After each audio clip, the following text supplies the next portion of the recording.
Yo, what's up, CFO gang? It's your boy Jay Tuck, man. I'm still here in Dallas. I am stuck here, stranded due to all the weather conditions going on, man. But yeah, it's the day after. Dallas Cowboys season is officially over after we got packed up by the Green Bay Packers. And I know a lot of people saw my video last night. Well, actually, probably this morning, because I forgot to upload it or something. Like I had it like impending or whatever, right? YouTube stuff. But like a lot of people were like, yo, Tuck, you were that mad that the Cowboys lost. I was like, oh no, no, no, no, no, no, no, no, no. Like, I'm a Dallas Cowboys fan. You know, we lose all the time. So, I sat there for the entire game while the building was empty. I even posted the pictures on Twitter, right? Watched the entire game. So I sat there and took it on the chin and and kind of dealt with it, right?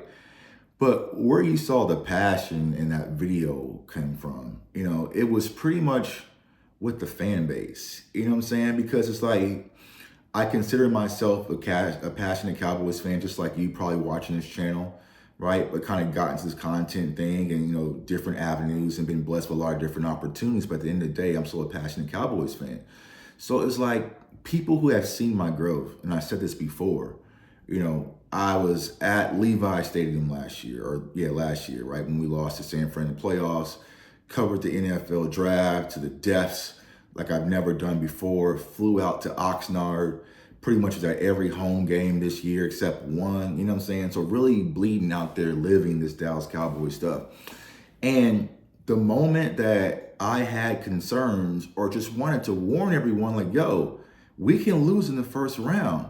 We need to focus on Green Bay, right? Because the home field advantage thing that everyone is coining as our magical superpower isn't as magical as you think. So many people kick dirt on me. You know what I'm saying? I was called Skip Bayless. I was called a clickbaiter, and this is why I don't follow this guy. He's a clear. And these are like respectable Cowboys people. It's not just like Twitter nobodies. You know what I'm saying? And so like that hurt. And so even though I kind of took it on the chin and kind of fought back, like I was on the fringe with all this after that. Like, you know what I'm saying? Like salute to my brother, Boss Cowboy and Rome and Law and, Aisha and DME, like everyone calling kind of encouraged me, like, yo, Tuck, keep fighting. But I was kind of over it. And so to see it all happen yesterday, that's what hurt. You know what I'm saying? That's what hurt. That's what really set me on fire. It's like, yo, here I am giving everything. Listen, Cowboys Nation, I gave y'all everything I had. The only regret I wish I did, and I feel like I let y'all down personally, is I should have been louder about this Green Bay matchup. I should have been louder, but so many people reached out to me. It's like, yo, Tuck, you can't say that because you don't want to put fear in the fan base. You know what I'm saying? So I kind of just backed up a little bit, but I should have been a lot louder, right? So that's where kind of some of the hurt comes from. But it was just like, damn, y'all, like, you don't do me like this out of all people, you know what I'm saying? So, for the cloud of some of these people, and no disrespect to them, I don't know everyone's situation, but they're not there. They're not at the games. They're not outside with y'all. I'm outside with y'all. So I feel that. I have to walk out of that stadium embarrassed. It's easy to do it from home, you know what I'm saying? And maybe, I have a lot of things to consider when I get home about my future as a content creator. Am I really going to be boots on the ground anymore? Like, I don't know. Maybe things going to be differently. Different things are opening up for me where it's like people want me to be on radio and people want me to be in television and talk music and, all sorts of pop culture type of stuff.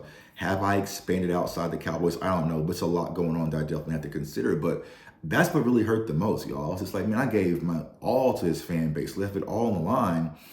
And that was the things I get, you know what I'm saying? But, as far as what happened yesterday, my heart goes out to the fans, y'all. Y'all know I'm always fans first. Because like I said, we travel, spend money and time away from the family or bring your family. Like, it's not an easy lifestyle to do. You know what I'm saying? It's expensive to do. So my heart goes out to the fan base. I'm always going to be the fans first. And Dallas Cowboys fans deserve a lot better than what's happened transpired. Now, the magical question a lot of people are asking me online, it's like, all right, Tuck, what is next? How do we fix this? And I want to be fully honest, y'all. I was saying this on Twitter. I don't care. I really do not care. I don't care if you want to fire Mike McCarthy or move on from him or keep him or Dan Quinn, keep him or let him go. Dak Prescott, Trey Lance, who they posted a list. Here's how I knew it was different, right? They posted a list of possible free agent departures for the Cowboys this offseason, and I gave 0 F's about any of them. I was like, let them all go. I don't care, right? So that is why I'm getting concerned from a content standpoint, because I'm fueled off passion. My passion is my superpower. That's what makes me unique. Like, I bleed it, I eat, I sleep, I breathe Dallas Cowboys football. Like, even when I'm supposed to be done, I can't turn it off, right? But if I don't have that, how unique am I? How special am I? You know what I'm saying? And I never want to cheat y'all. Where it's like, yeah, I could cover the draft. I could really go Mel Kiper with the draft stuff and just give y'all some prospects and break it down. But am I really doing what's best for y'all? Am I really doing what's best for Cowboys Nation? I don't know. So like I said, I might have to take some time away to really think about what's next. But simple answer to a bigger problem, right? When I walked out of Levi Stadium last year, I felt like, hey, we are right there. That San Francisco team wasn't that much better than us. It was a few little simple fixes that we can definitely adjust, right? Improve the run game, get stronger up front, win the trenches. So like, I knew that I could find draft prospects. So analogy I kind of give is like, it's kind of simple maintenance, right? Get your tires rotated, get your brakes checked, get your, steering wheel alignment, some simple stuff. But now, Cowboys Nation, to be fully honest with y'all, this is a full blown out engine. Like, your engine's going out. You know what I'm saying? You need some full remodeling, some full overhaul. And it's going to take a lot of time and effort and work and commitment from the front office, from the players. It's going to be bigger than what we think. It's a cultural standpoint. It's a cultural mindset, right? And that's why I was so proactive about preaching against comfort. I know this Dallas Cowboys fan, this Dallas Cowboys team, I've been a Cowboys fan all my life. A lot of you might be older, you might be younger, right?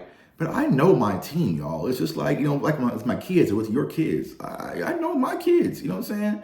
I know when you give them everything, all the glitz, all the glamour, all the accolades, all the awards, all the, this is their year to win the Super Bowl, and all the stars are lining up properly for them, and they have an easy road to the Super Bowl and an easy path. That is where they slip. That is where they slip. They're not built for that. They're not because they don't have a Jimmy Johnson that can keep them away from all that glitz and glamour and keep them focused on the desired prize, right?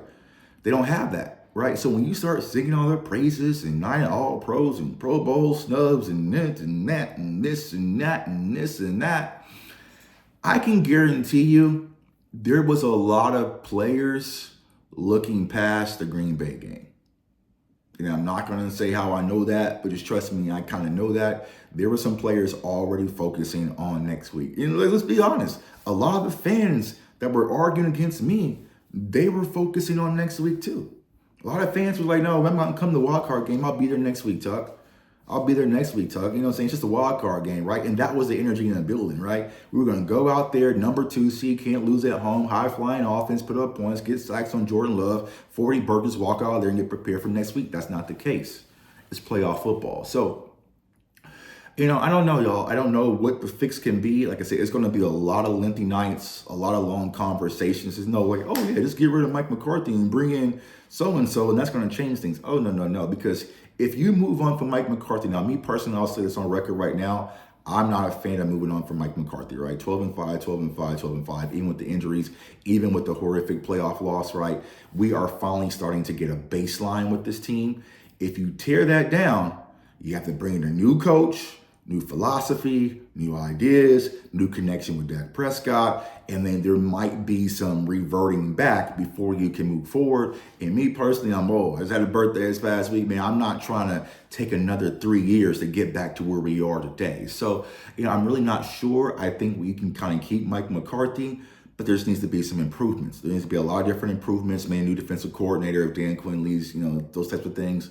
But ultimately, like yesterday was just embarrassing. Like there's no one person to point the finger at, right? A lot of people want to blame Dak Prescott. Feel free to blame Dak Prescott if you want to, but Dak Prescott was not out there getting torched by the Green Bay Packers offense, right? They only punted one damn time, and Dak had nothing to do with that. There was no pressure. Coverage was lackadaisical.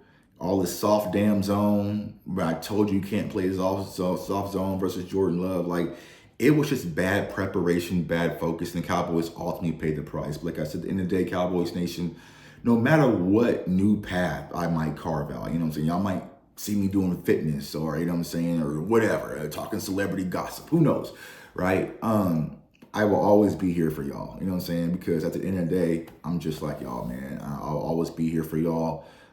So shoot, I'm not going anywhere. You can tweet me, Instagram me, wherever, man. I appreciate all the support, all the people who reached out to me yesterday, who came up to me at the tailgate to show love and say, Tuck, you mean a lot to us. Keep doing your thing.